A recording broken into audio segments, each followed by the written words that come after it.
Farmer wants to choose the right crop based on soil and climate conditions.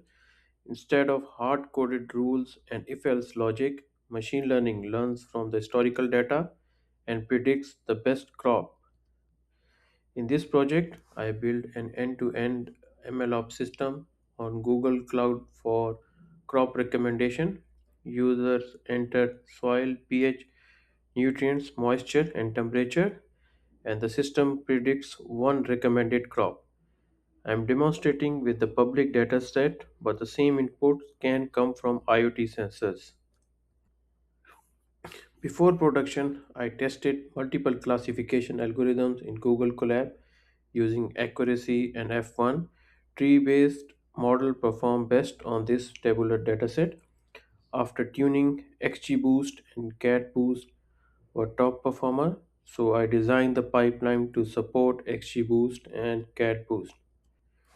Everything you see in this platform is provisioned through Terraform that includes storage, container registry, event triggers, training infrastructure in Vertex AI, and serving layer on GKE. Terraform becomes the single source of truth for the environment. Terraform creates two GCS bucket, an ingest bucket for incoming datasets and an ML bucket that act like a lightweight model registry. This is where models, schemas, metrics, and run metadata are versioned. Terraform also provisioned artifact registry.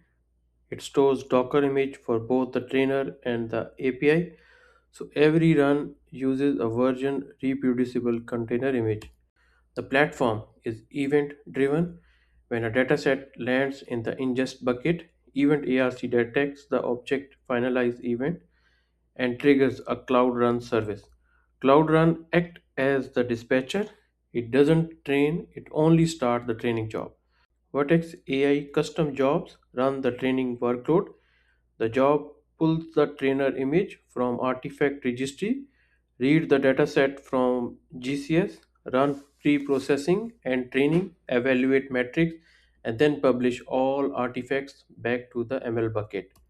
For serving Terraform provisions, a Google Kubernetes engine cluster exposed using the gateway API with a reserved static IP. Deployment is GitHub based. Argo CD continuously reconcile the cluster so production always matches what's defined in the Git. Security is handled using IAM and workload identity so workloads access GCP services without storing service account keys inside containers. The public gateway is protected with cloud armor, WAF rules, and rate limiting and permission follow least privilege. Overall, this creates a fully automated and reproducible MLOps platform from data ingestion to training to production inference managed as code. Every dataset upload triggers a new training run and produces a new version model. By default, it retrains from scratch for clean reproducibility. If needed, the pipeline can also be extended to warm start for the previous production model for algorithms that support incremental training.